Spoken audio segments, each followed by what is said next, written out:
Laufeyson. Variant L1130, aka Loki Laufeyson, is charged with sequence violation 72089. How do you plead? Madam, a god doesn't plead.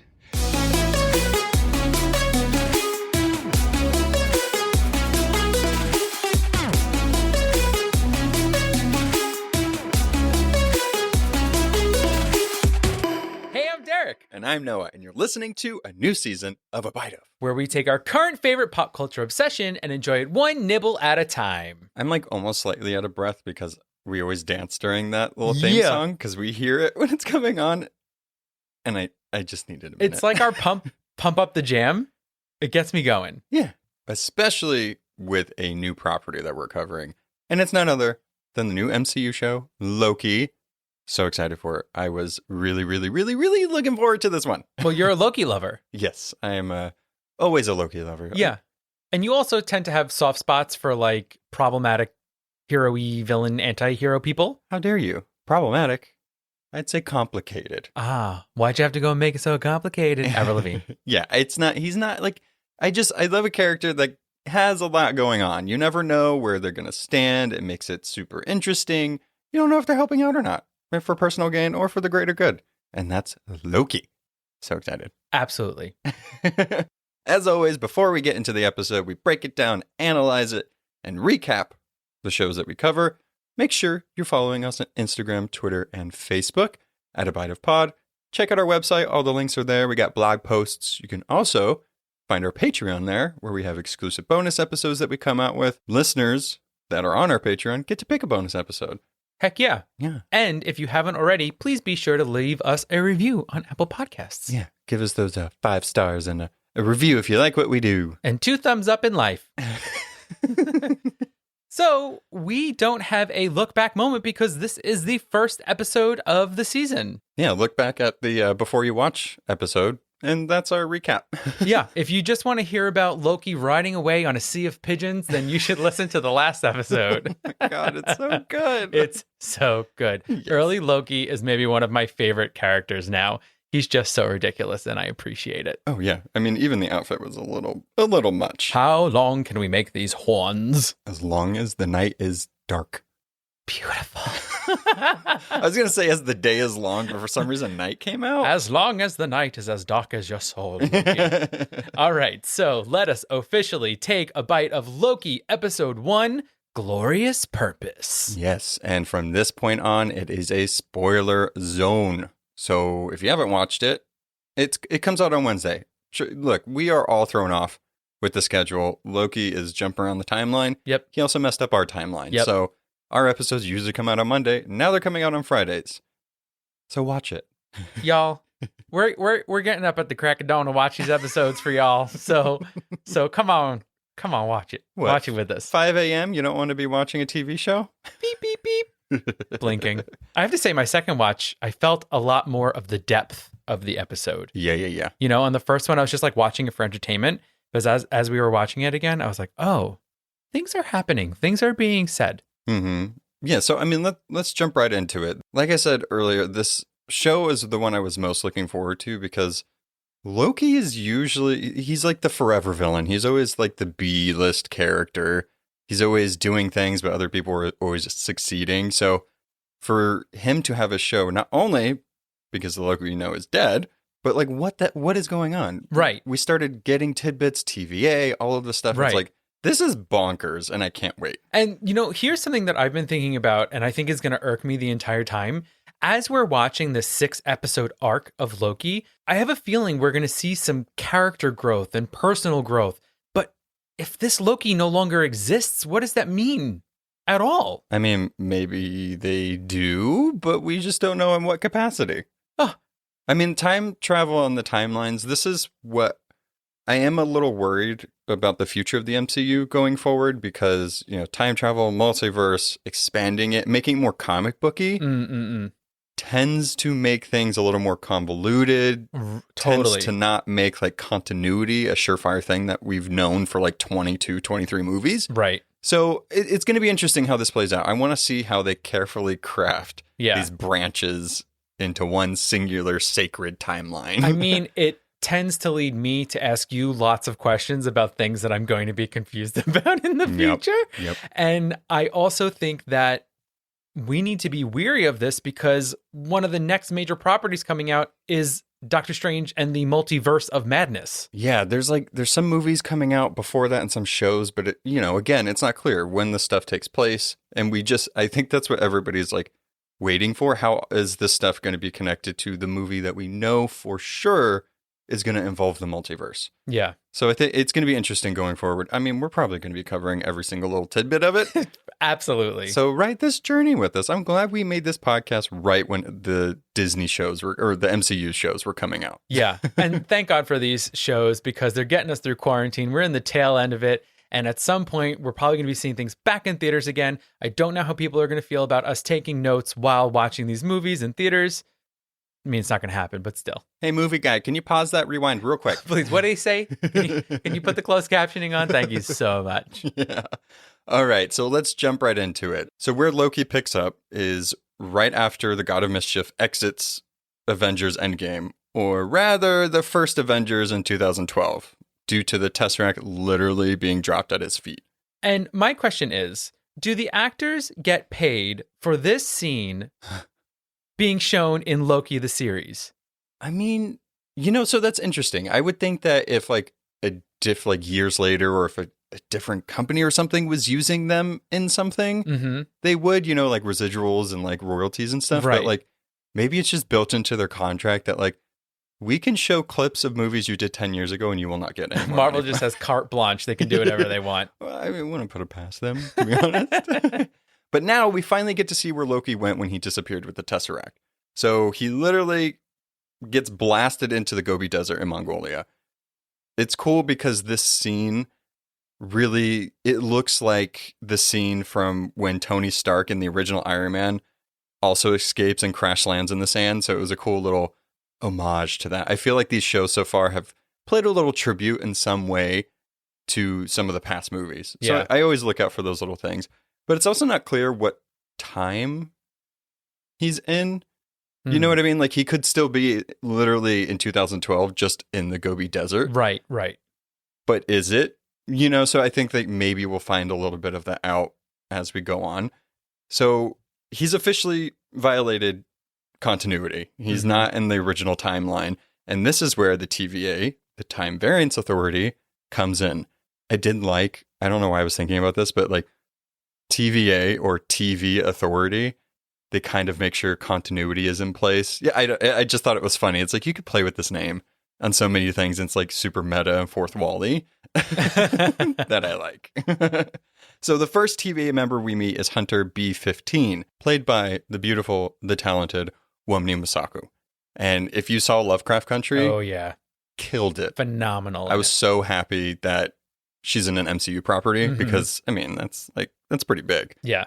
And the MCU is actually getting more people from Lovecraft Country coming into their stuff later on. So I think that like that show was amazing in itself. Yeah. And I'm glad that there was like, oh, these actors kill it. We need them more. Yeah. I mean, that show completely showed off their talents. And so that they can take the drama and the emotion and bring it into the Marvel universe. And that's why it's so exciting to see her here because she, like we said, killed it in Lovecraft Country. Her character in that show is really interesting. And I was curious to see how she plays this role because it's a very kind of tough role. And she was tough in Lovecraft Country, but you saw a lot of different layers with her. This one, it seems like it's more hardened and, I'm a time cop. And maybe she could even have a little more fun with this role than in Lovecraft Country. Lovecraft Country was very rooted in American history and struggling as a Black person in America. Whereas this, she kind of gets just to be badass, still strong, still tough, but gets to beat Loki up a little bit. I mean, she got a character poster, so I'm assuming that she's going to have quite a bit to do with the show. So we'll see going forward.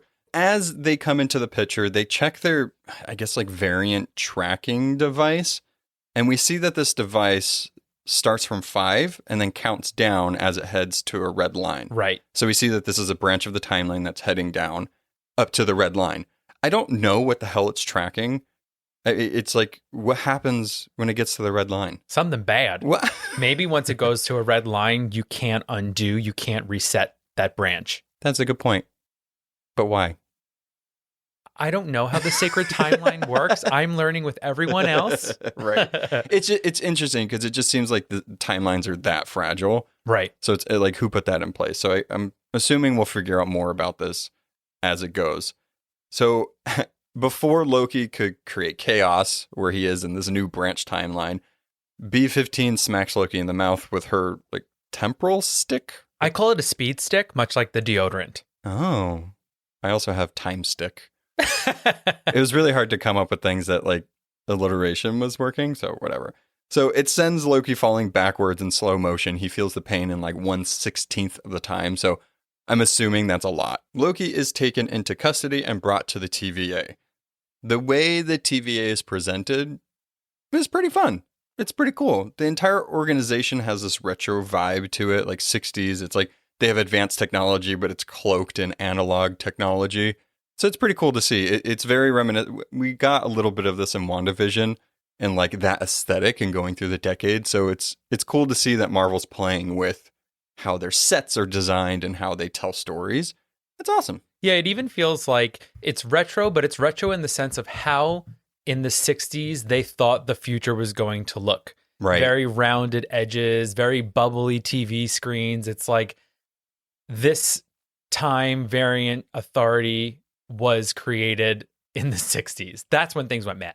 Yeah, it's very like drab browns and orange and yellow. It's almost like the DMV from hell. Oh, totally. That's exactly how I would put that. These are literally my notes, giving you all that DMV/office from hell vibe. That is literally what I have in my notes. Same page. So we also see here that the collar that B-15 had put on him, it's called the Time Twister. I called it a time collar, but it essentially, if he tries to run away, they can just reverse him in time and he comes right back. Simple swish of the thumb does the job. Oh, yeah. I mean, it's a neat device. In Marvel Comics, there are actual beings called Time Twisters, and they're involved with the TVA and timeliney stuff. So it is pretty funny that they're just reduced to a device. We do not want to write these characters into existence. Make them a remote control and a collar. Right, exactly. So this is where Loki starts getting processed. There's this weird, glitchy, winking robot that lasers off his clothes. He has to confirm this enormous pile of papers containing every single little thing that he's ever said. I do want to say, though, that the guy that's processing this, everything that he said, he has a mug with a cat on it, but he also has a picture behind him of that same cat. Aww. He loves cats. He's also playing solitaire on his computer. I mean, you have to wonder how many people they get in on this intake and how many different elevators of intake there are. True. I do like in this scene, it's trap doors, so he keeps falling. You get a lot of Loki hair flips in this scene. Mm-hmm. Every time he lands, he comes down very dramatically and he flips his head back up. Oh, yeah. It's a gorgeous Pantene commercial. Oh, yeah. The process of Loki's wigs in the MCU have come very far, and they're perfect now. Because, like, even in this episode, we see the entire timeline of his wigs as well. Yeah. I mean, from his, like, slick back, kind of spiky in the back mess of hair to, like, his glorious now kind of curly at the bottom, Yeah. but fits perfectly. Totally. You also get a little look at the Loki bod. Yeah. Someone's been working on his fitness. I like how he, like, playing Loki. Loki's character is never described as Thor, where Thor is just this big, beefy god. Right. Loki's kind of, I mean, he's slimy, he's deceiving. He can be thin. He could also be, muscular. Tom Hiddleston was like, oh, I'm just going to work out. I want to do that superhero workout. Yeah. But it's also like tight muscles. Like you said, like Chris Hemsworth is like a giant wall of man. Like somehow Hiddleston manages to be like cut. Right. But not bulky. But you don't assume it when he's in his Loki garb. Right. Exactly. Right. Especially in this like jumpsuit thing that they put him in for the rest of the time. Gross. Yeah. Not a great color. I do love, though, that when you look at the TVA logo, you could really see it on what he's wearing. The top of the V and the bottom of the A make an hourglass. Whoa. Yeah, it's pretty bomb. Wait, I'm going to... I need to look that up. That's awesome. Yeah. I didn't notice They're that. clever over there at old Marvel, that's for sure. Jeez Louise. How much time do these people have? Anyway. Well, with the power of the TVA, they have as much time as they need. So part of his processing is that he also ends up having to take a deli ticket. Yes. Like he's about to ask for a half-pound thing of ham Delicious. as he waits to be judged. This is like the most DMV part of this entire series. Oh my God. Where you have to take a ticket and then he trips through a turnstile, which I love. It's like we all have been thwarted by a turnstile, no matter where we are. And then he's made to walk through all the ropes. Noah and I were just at the airport and we went early in the morning and it was empty to go through security. We had to go through 800 ropes, but there was no one there. Right. I was like, I literally said while I was doing that, I was like, this is unnecessary. And I loved how Loki did the same exact thing. Exactly. He's like, I'm the only one here. What? There's only 2 people here. Why do I need to do this? So during all of this processing so far, Loki is like talking up his own godhood the entire time and his plans for domination. But all of these like mundane workers could give 2 shits about who he is, what he does. He's like a fly to them. He's just swatting them away. They're like, if I have to tell you to take a ticket one more time, you don't want to know what's going to happen, sir. Right. It's crazy. I feel like the TVA is really putting stuff into perspective because, I mean, he was once a formidable villain to the Avengers. And now he's just, come on, go through the line. He's a god. He's normally so many steps ahead of people. Yeah. But it was so much fun just in this little scene, or so far in this episode, to see him not knowing what the hell is going on. No, it's so great. He always is like plans. And nothing this time. He's always doing a wink or a nudge or something. Something's going on in the back of his mind. But this is the thing that's planned all of his moves. Mm-hmm. So he has no way to control it anymore. Nope. He's in the place that dictated. The trickster is being tricked. Dun, da, da. So there's a lot of exposition in this episode. Mm-hmm. And I mean, obviously that's what we're going to talk about. But this part of the episode is cool because it's delivered in like a 60s style introductory video. Love it. And Loki's forced to watch it, which I liked because Marvel has found this kind of fun way to explain some things, or like how what's currently happening in the story, or new beings. Mm-hmm. And it's all with the animated voice of the wonderful Tara Strong. I mean, Didn't know that she was in this until Miss Minutes came on screen. Tara Strong has like such an amazing array of characters that she's done. And this is another one that's just added to the list. This amazing Southern Miss Minutes clock is fantastic. She is so amazing at voice acting that when Miss Minutes started talking, I was like, is that Chenoweth? Yeah.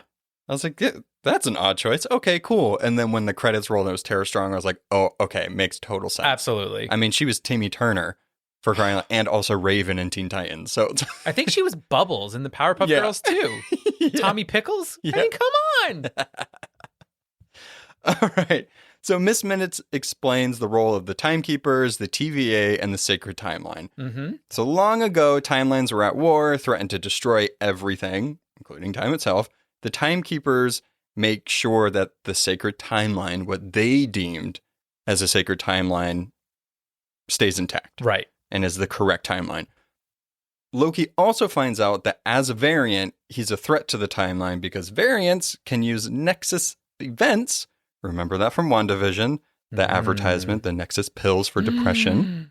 Well, wink, wink, wink, wink. Wink. Easter egg. My gosh. If left untreated, they can cause a timeline to branch and a multiverse to emerge.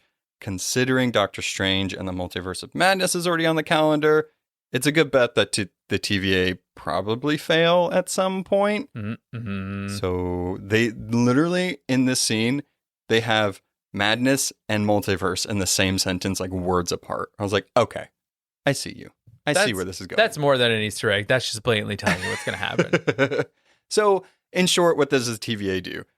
They locate variants, they prune the timelines, they preserve the sacred timeline, and it's all judged by these timekeepers, or space lizards, as Loki likes to call them. But what's crazy is that a variant can be someone like Loki who takes a tesseract and flashes somewhere else, or it could be someone who is just late for work. Right. That's how like sort of easy it is to disrupt the sacred timeline. But you can have Steve Rogers go back into time again Right. and put all that stuff. This, I mean, makes my head hurt because it's like, so what does free will mean in this universe? I mean, I think like the TVA is so like dogmatically beholden Mm-hmm. to what the timekeepers say that I don't know. I'm getting very like good placey vibes here, where I don't trust them in this like animated advertisement or like intro that Miss Minutes does. If you look at the TVA members, especially when the animated guy that was late for work or whatever gets put on the stand for trial, all of them like their eyebrows are kind of down, indicating, you know, or like got you, or you know what I mean. So it's interesting. I don't trust them. Well, what's really interesting is that the timekeepers not only created the TVA, but they created all of the workers at the TVA. So they have complete omnipotent goodness happening here. They control everything. Yeah. Apparently, or so we think. Right. I mean, until I see those timekeepers, it's Oz to me. There's somebody's behind that curtain. I don't trust it. I hope we get to see them. I really want to know what they're like. Yeah, it's going to be interesting. I mean, it's only 6 episodes for this, so I really feel like this is setting up stuff for a lot of stuff that's going to be coming out. So, I mean, TBD at this point. Okay. Put a pin in it. So this is where the title card for Loki comes up. Very bare bones title card. It's very ominous. It's like black and white with the letters changing a bit. Music is very dramatic. The person that did the music for this show, I'm in love. I'm in love with it. The music goes from like harrowing to exciting to like Blade Runner-y. Yeah. Perfection. This time card and this logo of these 4 capital letters spelling Loki, if you look when Loki signs off on all the things he's ever said, he doesn't actually sign it. He does it in big block 4 letters, L-O-K-I. Which is reminiscent of the title card and making me think like Mr. Mischievous over here, he didn't quote unquote sign it. He printed his name. He's already trying for those loopholes. I mean, he should. Yeah. As he should. So the next scene we meet Agent Mobius M. Mobius, or Triple M, Mr. Mobes. M cubed. Yeah. Played by none other than Owen Wilson. Excited to see him back on the small screen. On any screen? On any screen. There we go. And this time we're in 1549 France, and he's investigating these Minutemen, the time cops, being ambushed and killed. Right. Minuteman there says it's him, whoever him is. We also find out that these time reset charges, they're being stolen as these men are being killed. So interesting things are happening. Mobius ends up talking to a kid in front of a stained glass window with the devil on it. I mean, way to make people talk about Mephisto again. Immediately. Guys, thanks. But whoever this killer was left that kid as a witness. And they also gave the kid a candy. It's a blue, like gum, I would say. Yeah. It says Kablooey, which, I mean, come on. That's a great name. That name needs to exist on a gum that turns your mouth blue. Kablooey. Hello. When Mobius asks him, you know, who was it? Did you see anything? The kid points to the stained glass. Now, I'm with everybody on the Mephisto train. I think it would be great if Mephisto was introduced. I don't think so. I mean, cosmic entities are really phase 4, I'm assuming. Maybe the kid pointed to the stained glass because it had horns and a dagger. Right. Just like Loki. That's what I was thinking. So, and as we know later in the episode, who they're hunting is really a variant of Loki. We're just going to be continually bonered throughout these Marvel series. They're just going to keep making us want things and be like, haha, it's Ralph Boner. Sorry. Right. After this conversation, there's another TVA guy that comes through a time door and gives Mobius some papers on Loki. Eagle-eyed viewers beep boop, will see that under sex, Loki is listed as fluid. So confirming what's already been established in the comics. So I think that's really cool that they're like, no, he's fluid. Yeah. This is who they are. Well, that's the thing is that I keep saying he, and I'm like, I don't know Loki's pronouns. Well, so that's the thing. Under gender, it's still male, but under sex, it's fluid. And Marvel still refers to him as him. Okay. So I think it's okay to refer to... so we'll go by Marvel. Okay. Right. I mean, I would assume that they would change it to they if that character wanted to be referred to as they. But either way. Good. No, I'm glad. I'm glad we're going by the source material and how Marvel is still talking about the character and using the pronouns he, him, his. Right. That makes me feel much better about this entire episode. Right. I mean, in my notes, every time I would write he, I was like, no, Loki. I'll just say Loki, because sometimes saying they, how I had it crafted, but I was like, okay, Marvel is still referring to Loki as he, so I'll do that until Marvel changes that. All right. It's Pride Month, Marvel. If you want to make a statement, do it now. Right. Thank you. So the other Minuteman says that the branch is nearing Redline. Again, I don't know what that means. They're not explaining this. It is not good, though. No, but I'm assuming we're going to find out. Yeah. Hopefully. Well, if you notice in the graphic with Miss Minutes, when the branches started to get crazy, they turned red. Right. So it's bad. That's when madness ensues, perhaps. Fun. Oh, and Wanda's powers are red. Wanda's controlling all this. This is Wanda. This is Wanda. It's all brought back to Wanda. It's always back to WandaVision. All right. Then we see Loki. He's brought in front of Judge Renslayer, played by Gugu Mbatha-Raw, who Marvel readers will note has a history with Kang the Conqueror and is soon to be played by Jonathan Majors. Ding, ding, ding. Yes, that's right. Another Lovecraft Country actor being brought into the MCU. Great choice. I think Jonathan Majors is going to kill that role. His range is insane. Yeah. He's another one. I'm telling you, if you folks haven't watched Lovecraft Country yet and you want to see some amazing acting, watch this show. We actually debated on doing that for a season of the podcast, but I think we were already in the middle of one and then other things were happening. The timing didn't work out. Maybe we'll do that at some point. Yeah. If there's like an off season, like nothing coming out. When Marvel doesn't have its 856 series coming out, that's when we'll do Lovecraft Country. She ends up asking him, how does he plead? And he's like, I'm a god. I don't plead any type of way. Madam. Right. She doesn't care. Like, progressively, we're still seeing that, like, these people in the TVA, he can say he's a god all he wants. It doesn't matter. Because he tries to blame it on the Avengers. He's like, the Avengers travel through time. Those are the people you want. I didn't violate any sacred timeline. Yeah, and he tries that very charismatic Loki thing. He's like, look.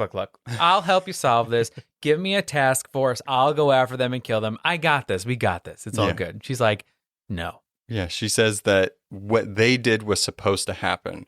What you did in escaping was not supposed to happen. So it's interesting. So what the Avengers did with the timelines and everything was supposed to happen. Yeah. Which is fine, and it makes sense because Steve Rogers also stayed back in time and whatever. So if that was supposed to happen, it makes a little more sense if you think about it with Steve traveling back in time and putting those Infinity Stones where they were supposed to be in that exact moment, than an alternate branch timeline wouldn't it have existed. Yeah. He kind of pruned it before it happened. Sure. So I guess by him going back and being with Peggy was also supposed to happen. But then it just gets a little weird because he shows up at the end of Avengers Endgame, gives Sam the shield. So old Steve was alive during all of those events. Right. Right? Watching from the sideline. I know what's going to happen next, you guys. Well, I was trying to think about it too. So it seems like the timekeepers have a very broad line that's supposed to happen, right? So these big events of the Avengers saving the universe is definitely supposed to happen. Right. But I do think that there is some free will that still exists where small details that people can act out every day aren't as concrete and solidified. And if those things change and if those small details can branch off and ruin the main larger timeline, that's when they have to come in. Yeah, I think it's interesting because there's a whole, the butterfly effect. So I'm really just seeing like whatever they're going to deem or whatever the Time Lords are going to, Time Lords, Doctor Who, which reminds me, this episode reminds me a little bit of Doctor Who. These timekeepers, whatever they deem to be sacred or within the thing, it's a plot device. Like that's kind of what this is. So whatever they're writing into the show, like, oh, that wasn't supposed to happen, but this was. I think the more we try to look at time travel and the way this works, the more you're going to see holes and stuff. So it's hard to like suspend disbelief. but then they're also trying to tell you like, no, this was supposed to happen, but this wasn't. So Yeah. it's like, You know, in Austin Powers, The Spy Who Shagged Me, when he's trying to figure out about him going back in time, and then he goes, oh no, I've gone cross-eyed. That's how I feel with all this. It's like, don't think about it too much. You're just going to hurt your head. You're going to go cross-eyed. Don't do it. All we have to know is that some things are supposed to happen and that there are no gods, apparently. Apparently. Yeah, no magic. No. So after she explains to him that everything the Avengers were supposed to do was supposed to happen, Loki wants to talk to the space lizards. He wants to talk to the timekeepers. And Renslayer is like, they're busy. And he's like, doing what? Dictating the timeline. And he's like, and what are you doing? And she's like, dictating their dictation of the timeline. Duh. Again, it's like, okay, so who are they again? Mm-hmm. Very good placey vibes going on. It's like she seemed to get a little flustered there because this whole time she seemed to be very poised and like have everything under control. But then when he's like, no, let me speak to your manager, essentially, she's like, oh, wait. And you feel like who she's surrounded by mostly are people who were also created by the same beings that created her. Right. So no one's really questioning things so much. So when someone comes in and questions something, it's like, it's just the sacred timeline, man. You don't question the sacred timeline. Dogmatically beholden to those timekeepers. I keep wanting to say Time Lords. It's really, watching Doctor Who, this is really messing with my head. Listen, if a Time Lord slips through, folks, you know he's referring to the timekeepers or the time lizards, however you want to refer to them. So Mobius ends up sneaking into this hearing, and he has another idea. He approaches the bench. Renslayer lets him have Loki. He's like, I have another idea, and she's like, it's not going to work. He's like, let me just try. She doesn't have much screen time in this episode, but the way they flirt and the rapport makes it seem like she's definitely going to have more to do with the story going forward. There's some history there. But I also like that she refers to Loki as Mr. Laufeyson. Yeah. I like her voice almost has a little southern like tint to it. So every time she said it, Mr. Laufeyson, I was like, what are you saying? We don't hear Loki's last name a lot, and so I welcome it. No. So as Loki is being taken to a private room, we get a view of the massive and kind of magical TVA, what it looks like outside of this building. And just like you said with Austin Powers, how he went cross-eyed, looking at that, I was like, I mean, this is a lot. That's a lot. What's happening in all of those spaces? It felt like a Magic Eye poster. Do you remember those Magic Eye posters? Oh my God. I felt like I was going cross-eyed and I was expecting a shape to come out of it. Perhaps a time lizard. Right. I did also enjoy that there's like flying vehicles, these yellow flying vehicles, which means that I'm keeping my fingers crossed that there is going to be a celestial train scene at some point, like in the Fantastic Four comic. Ooh, right. There was a train. Yeah. Yeah, and they have to strip to That's go right. back. Here you go, intergalactic conductor. Take our clothes. So Mobius ends up taking Loki to the time theater. And The theater. yeah, Loki, there was a joke about how Loki was like, are you going to kill me? Are you taking me to be killed? He gets into the time theater and he's like, this definitely looks like a kill you type of room. Yeah. While like Hiddleston and Owen Wilson are like naturally charming on their own, together it's like inspiring, like how just charismatic they are and how much they just like it. They go so well together on the screen, and I was a little wary at first, but I mean that's just long past. I am here for every single scene that they're in. The chemistry of Wilston is amazing. It does feel like Loki has like really met his match in like the deceptively laid back agent, because like the most fascinating thing about these two is that you're never quite sure who has the upper hand and who is telling the truth. Because it's interesting, because it's like, why is Mobius really trying to figure all this out? But he's also like asking questions, but then poking him a little more. Yeah. So it's interesting. Like Loki's trying to get the upper hand and Mobius is trying to get the upper hand. It's like a pissing contest of like the Lokis. Yeah, it's like a matching of the minds here. There we go. That's a better one. Yeah. I even think it's interesting, though, that Loki being here, when he's looking out at the TVA, when he's talking to Mobius, he's saying to him, this isn't real. This is an illusion. It's wild that a god, a literal god, doesn't believe that any of this is happening. Right. He can't fathom that a place like this above him exists. Yeah, even when he was in front of the judge and he tried to use his powers, Yeah. which is really funny because it looked like he was holding in a fart. But I just think like everything that even though he's kind of been shut down a lot in his life and like he thought it was one way and it's not, he can't fathom something being that powerful, like that omnipotent, that in control of everything. And I think he's starting to see that he has no idea about anything anymore. Right. Like he asks Mobius, why have I never heard of the TVA anymore? And Mobius is like, well, because you didn't need to. Yeah. So for like a god, like you said, and especially one that has Heimdall, that can see everything. Yeah. They have no idea. Yeah, it's very much like, why is the ocean blue? Because it reflects the sky. Why is the sky blue? Because it reflects the ocean. It's like, it is what it is because it is. Right. You know, why don't I know about the TVA? You didn't need to know about it. Right. So sorry. So Mobius essentially tells Loki what he does, like what his job there at the TVA is, and he pursues dangerous variants. Mm-hmm. And Loki's like, oh, like me. And he's like, no, not pussycats like you, which somebody calling Loki a pussycat is amazing. And Owen Wilson delivering it, even better. He starts to ask Loki a series of questions like, what would you do if you went back? Mm-hmm. And he's like, claim my right to be king of Earth, Midgard, the Nine Realms. And again, this is where Mobius it's like a seesaw here. Mm-hmm. Mobius is like, why wouldn't you do space? King of space. And Loki's like, why are you mocking me? Yeah. Well, I feel like this line of questioning is really trying to dig down into Loki's motivation for everything that he does. Mm-hmm. And it seems like Mobius is trying to get through to him and saying, you realize you think you're doing something fantastic, but you really have no point in doing any of this. Right. It's like a question of his morals, a question of his purpose. You know, what you think is the reason for your life is not. But he keeps asking him in like these like very like riddle-like questions to make him come to that realization on his own. Yeah, I mean, he can see through Loki. He can see through him trying to deceive him, trying to like push it off. And he's like, that's not true. I know you're lying. Mm-hmm. And so that's why he kind of mocks him and he's trying to turn the tables on him.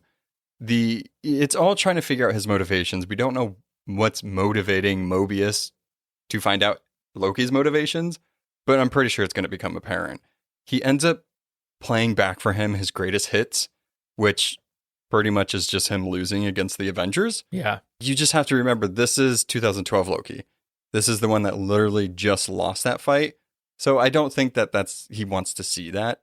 He was dealing with that already. Now he's in the TVA and he's like, okay, you're going to show me like one of my greatest defeats right now. Yeah. Thanks, man.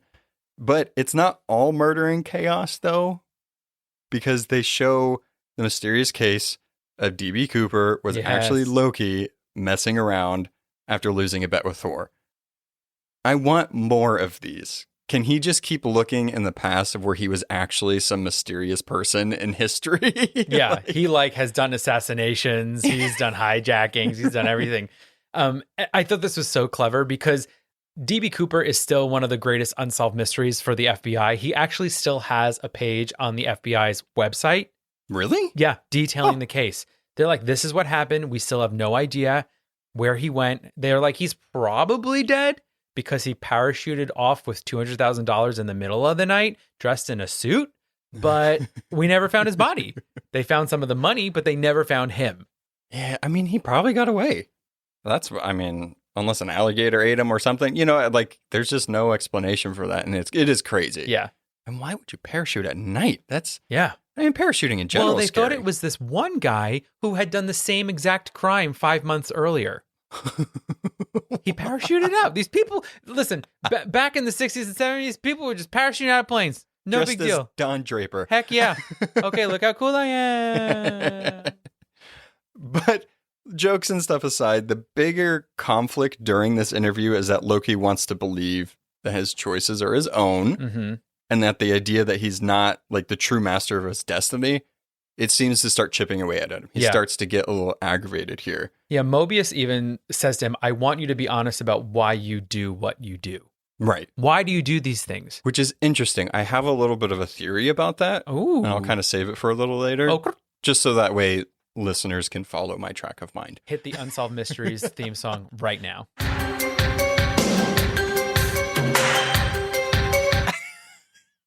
Mobius shows Loki how his choices eventually led to the death of his beloved mother, Frigga. They literally show the scene from Thor the Dark World where he was in the cell and he showed the Dark Elves, he's like, go up that corridor, you'll find Thor. But realistically, Frigga was there and it ultimately ended up in her death. Right. But this Loki doesn't know that. He even, during this scene, he asked Mobius, he's like, where is she? This didn't happen. What are you showing me? Like, this didn't, because it did happen, just not with this Loki. So I thought that was pretty cold. Like, it seems like Mobius was kind of getting, okay, let's speed this up a little bit. What could I show him? Oh, that's right. The death of pretty much the only person that ever loved him aside from Thor. But it's like, she is his heart. Right. With the two brothers, like, showing that definitely is going to, like, shooketh him a little bit. Oh, heck yeah. You know? This feels like this is a TVA game show. Like, this is your life in the sacred timeline. Yeah. Ba, ba, da, ba, ba, ba. But you never know if it's going to be good or bad. In Loki's instance, not great. No, it's like, for most of this episode, it's been pretty comedic. And, like, this really, like, showed, like, the serious tones that are going to be sprinkled throughout this thing. Yeah, and this thing that Mobius wants to do to break Loki finally does. Right. Yeah, Mobius seems to have finally gotten through to him a bit, but Loki being Loki seizes his chance to escape once the agent gets interrupted by B-15. Okay, rule number 1 of this whole thing, listen, I have never worked at the TVA, but you never leave the person you're interrogating alone in a room, especially one that's a Norse god of mischief. True. Also, speaking of that, where do you think you'd be placed in the TVA?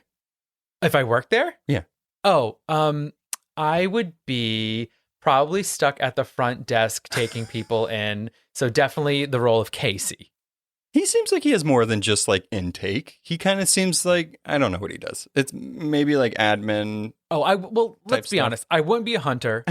I wouldn't be a Minuteman. Maybe I'd be, okay, wait. Here is so I'm created. Okay. I start off at the front desk collecting evidence. Right. Then I moved into the everything you've ever said elevator shaft. Oh, boring. I know, but I show so much promise there, and I'm very nice to everyone, that they then make me a Mobius type character. Right? Where I'm like, hey, let's figure this out. Let's look at this. More of an investigative person. Maybe. I don't know. I don't think, like, so if I don't see you in any position where, like, you had to be cold. Oh. You know what I mean? Like, if you're hunting down dangerous variants, I don't think that just necessarily means people that are killing people, but, like, people that don't want, you know what I mean? Like, okay, they just were late for work. You're right. And You're they're right. dangerous. You're right. Okay, I think that I am going to be a judge because I love rules. Okay, so you didn't follow the rules. The rules from the rule makers are the rules, and you have to follow the rules. And if you don't follow the rules, then unfortunately, I'm going to have to reset you. There you go. Right? Yeah, I could see that. Do you think you'd be a Mobius? Maybe. I'd probably be a hunter, to be honest. Oh, he's out in the field, people. One of those Minutemen. Yeah, you'd be a hunter though. You'd be a leader for sure. I don't want to be, but that's probably where I'd be put. You absolutely would. Yeah, I always get put in those positions of, like, hunting people, and I don't want to. I feel like the hunter has to be tactile. They have to lead a team. They have to be able to communicate clearly. You nail it. Well, thank you. You're welcome. Let us know who you'd pick. Comment below. Comment below. All right, Mobius and Hunter B-15 hunt for Loki, all while Loki tries to get Casey to give him the Tesseract. Or he'll get him like a fish, which Casey has no idea what a fish is. What's a fish? Right, but that, like, I do think that's crazy. So, like, these people that are in the TVA, that are in the null zone, or whatever they're going to call it in the MCU, it's outside the timeline. You would assume that Casey, that gets items like the Tesseract, would just have, like, all the knowledge, or, like, know everything almost. For him to not even know what a fish is like, it just shows how, like, they don't care. And I think that they are just programmed to do their task, and that's it. Yeah. You know, how does that other guy know what cats are? I don't know. Yeah. Hello? Right? Maybe that was, like, something somebody came in with. Exactly. And he was like, oh, I like that. Someone talked about cats a lot. He got a crazy cat lady, and he was like, I think I like cats. I'm going to be that one. Another Good Place connection. That guy in Good Place that, like, had the doors to, like, go different places in heaven and stuff like that, or the universe. You had to give him a frog trinket to, like, get through. Mike O'Malley. There we go. Another Nickelodeon's connection. guts. This is MCU's good place. Said it here. Casey ends up directing him to a drawer where the Tesseract is, where there are multiple, I'm telling you, multiple Infinity Stones in it. And Strewn about. an entire saga for those dang rocks, and they are reduced to paperweights. But this has to make you think, right? How many beings are constantly trying to collect the Infinity Stones Oh, yeah. that the TVA has to keep stopping them and collecting them and throwing them in a drawer someplace, or using them as paperweights? Exactly. I mean, if you're wondering why the Tesseract, the Infinity Stones don't work there, it's because there's this thing in Marvel Comics where the stones can only work in the universe they come from. So since they're outside of time or whatever, makes sense that they don't work. That does make sense. So I've seen a couple people be like, why don't they just use them, or why don't they work? Well, if Loki's powers don't work there, those aren't going to work there. Wouldn't it be fun if Marvel made a series just of failed Infinity Stone missions? Yes. Of like different villains and heroes trying to get the stones, and then at the end of the episode always being taken to the TVA. I'd love it. Wouldn't that be cool? Yeah. Write it. Sign it. Let's do it. But even in this, like, all jokes aside, the power hierarchy in the MCU has just like shifted a lot. I think Loki realizes that, because Loki now is like, oh, the TVA is like the greatest power in the universe. Because if they can nullify the Infinity Stones and not have his powers, what is he supposed to do? I think there's a couple things at play here. I think, one, Loki's kind of being taken down a notch and like realizing that he's a little out of his depth. But it's Loki, so he might see that as like, I need to play along. Like, if this is the greatest power in the universe, I need it. Right. Like, let me be a space lizard. Yeah. You know? You know, something else that's interesting about the space lizards is that there is no question of morality in any of the sacred timeline. No. Horrible things will happen. Good things will happen. It doesn't matter. That's just what's supposed to happen. Right. Because that horrible thing had to happen for this good thing to happen, which ultimately I think goes back to Loki. Totally. 100%. Oh, we figured it out. Yay for us. End the series. So Loki time twists back to the time theater, nearly missing Hunter B-15's retcon baton. I got it. Ooh. I got it. I got it. That's what the name of it is called. I just realized that in the comics, these Minutemen, they had cannons that were like reconciliation cannons, which the word retcon is a very used word in the comic book community when, you know, writers or companies decide to be like, oh, Hulk was actually never Bruce Banner. It was actually this person. Like they erase time a little bit. There we go. Retcon baton. That's Sign beautiful. it. Put on merch. Let them know. TM, trademark. So Loki decides to watch the rest of his timeline. Anybody in his situation would absolutely do this. I would want to know what the rest of my time would look like. Yeah, I probably would too. I'd hate it. Oh, it's for sure, 100%. Well, hopefully I wouldn't. But I'd probably see some decisions. I'd be like, why? That's true. You're dumb. Well, I mean, they call this Loki's greatest hits. And when you're Loki, the god of mischief and sort of anti-hero, your greatest hits aren't going to be nice. No. And like, so we see his mother's death. Like, it continues from there. We also see Odin's death and like his vows of love to both of his sons. We also see Thor telling him, maybe you're not bad after all, during Thor Ragnarok. And finally, his showdown and death at the hands of Thanos. So it went from seeing Loki be Loki to Loki seeing these events to now the death of him. And the thing ends with end of file. End of file. Yikes. Eek. For someone that has been like raged for so long, for feeling so unloved, and at the moment where he's probably his most irredeemable, it makes sense that these scenes are pretty heavy.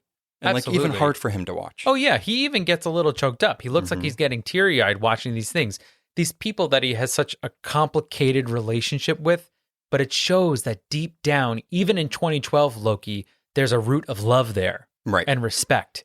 And so for him to see these scenes, to be respected back, is hard for him to see. I do think it's interesting, though. I think a lot of people were curious on how 2012 Loki will be in this, because we got movies of the sacred timeline Loki, of that development and everything. Even though he kind of deceived people along the way, he ended up saving the people of Asgard. He tried to save his brother and help the Avengers by trying to kill Thanos. Right. So for him to kind of not get that redemption, but see like, oh, maybe I was wrong, or, kind of put him at current Loki's place of mind, maybe.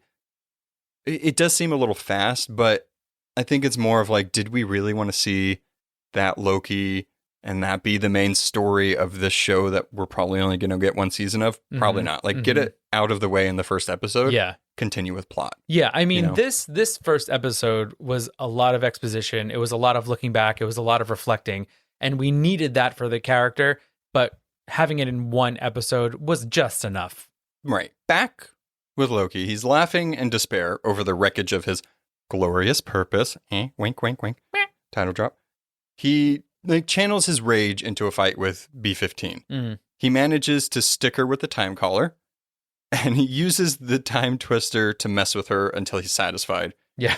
He gives up eventually after shoving her into like a nearby corridor. Yeah. Total Loki move. Mobius then comes in and Loki tells him he doesn't enjoy hurting people. So at this point, Loki is he's done. He seems like he's done trying to deceive. He's giving himself over to this entity of the TVA.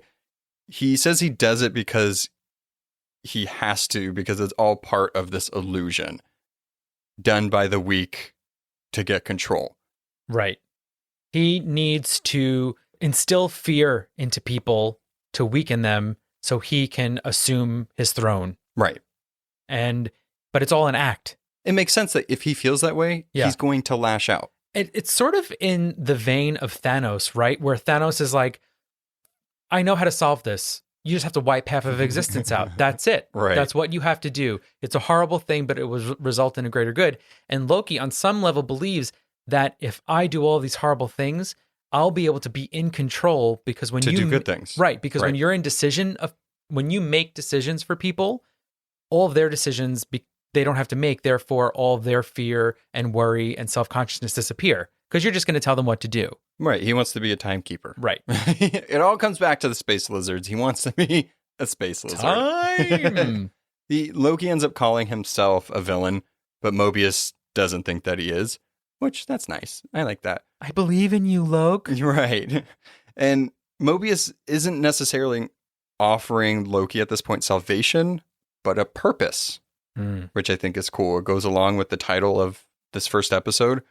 He needs help finding the fugitive variant that's been killing their agents and stealing their reset charges.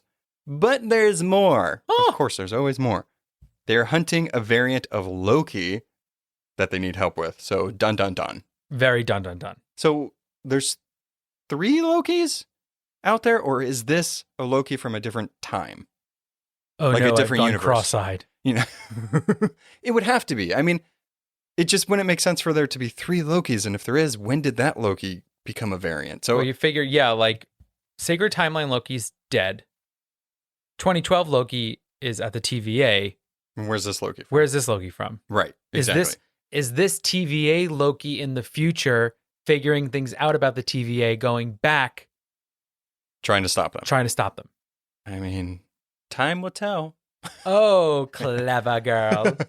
But the show's not over yet. We have one last scene, as they do. So we end up in Salina, Oklahoma in 1858. So we're going to be jumping all around time here. A group of Minutemen are set on fire by a shadowy figure in the distance. This mysterious Loki takes their reset charge. So again, we're seeing that this Loki is carrying out that. And there was a comment that they made too, where when B-15 pulls Mobius out of the time theater, she says, there's another attack. Right. And he's like, that we know of. Right. So, I mean, this Loki's going all over time. Well, yeah. And when they were in France, when we first meet Mobius, they also noticed that the time, reverser egg thing, what's it called? The reset charges? Reset charger was gone. Right. And they also said that was the 6th one this week. Fun. Yeah. So it just keeps going. Another interesting thing is when they first arrive, there's a sword or a staff in the ground. It looked like they scanned it. They scanned it and they say it's anachronistic, meaning it's not from this time period. Right. But it looked like a shovel. Oh, I thought it looked like a future space sword. It's like a space shovel. Yeah, it kind of reminds me of one of the swords from the X-Men series that's out now, Excalibur. Don't with the swords. Start. X-Men are coming. Don't no, I'm kidding. Fucking start it. But I want to I mean, I just want to go out on a limb here and say that that is Lady Loki. Everybody is speculating that Lady Loki's going to be in it. There's an actress that has been going around to all the premieres and everything that we know is in it. There's a picture that we've seen on set of a woman in Loki's garb. It almost makes sense that this would be Lady Loki because Lady Loki I think she teeters more on the not great side. So it would make sense. I'd like it. That'd be awesome. Right. Because also having 3 Lokis out there is just, I mean, that's, come on. We love Loki, but that's just too much. I mean, like, but when did the different like Earths start coming into play? They might have already been there. Like, if there's different universes, which there are in the comics, there's, I guess the TVA would be outside of that, but there's other universes. So it is weird. Yeah. I don't know how they're going to explain this if they go that route. I'm interested. Oh, man. Well, this has left us confused. Yeah. I mean, will these 2 Lokis eventually duel it out or work together? Oh, we'll find out. But with the new season comes a new segment from Derek, his own little mini podcast at the end of this. That's right. And this season, we are calling this special segment OMTG. Oh, my trickster god. So inspired. I never know where you're going to go with the voices. And OMTG, you guys. No, we got it the first time. OMTG. So inspired by Loki, our Norse trickster god, I have decided to delve into other trickster gods from around the world. Today, let us meet Set, who is an Egyptian trickster god. One of the 5 original Egyptian gods born from their parents, Geb and Nut. Set is the god of war, chaos, I knew that was going to get you, discontent, and is an evil trickster. It is said that he came out swinging since he, quote unquote, burst from his mother's womb. There's so many words in this sentence so far that are... So sorry about that, Nut. Wait, Nut was the mom? Nut was the mom. Okay. Yeah, Geb is of the earth, Nut is of, I want to say, the sky.